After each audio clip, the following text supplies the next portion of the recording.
you're at the stage in your career, I imagine from time to time, some people that are younger that are exploring career options. Maybe they're in secondary school or thinking about university, and they've heard about data centers. They've been certainly capturing a lot of news from mainstream media the last year or two, especially because of NVIDIA and generative AI.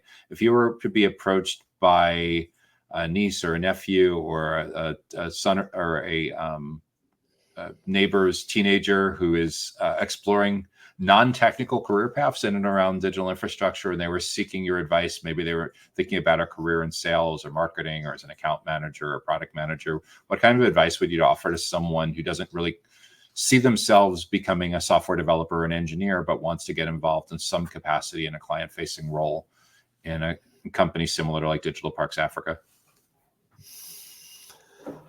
It's like anything in life, back to basics. You got to start at the bottom. You've got to be prepared to start entry level.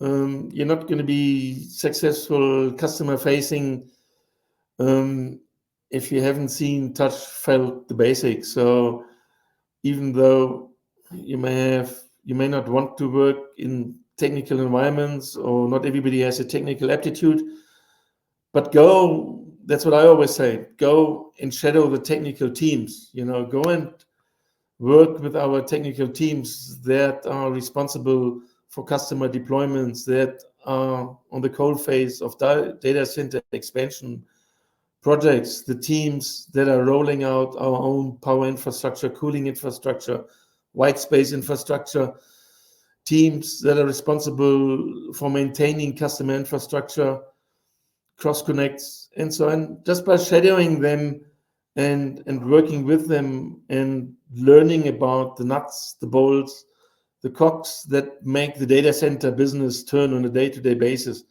That's very, very important.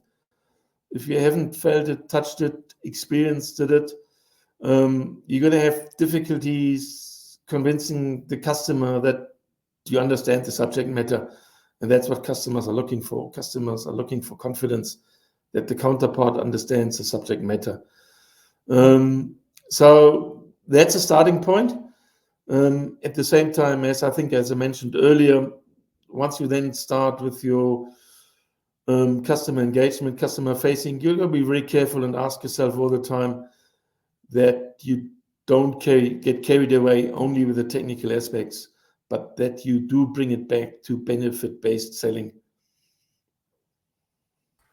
So it sounds like in a lot of cases, the best bet for someone entry level is for the employer to craft a rotation program where they get to learn about different parts of the business and perhaps shadow someone like yourself for a period of anywhere from a few weeks to a few months to see what it's like going out and diagnosing what specific clients need. Because the reality is like, yeah, you're not selling a commoditized type of SaaS offering. You're using business.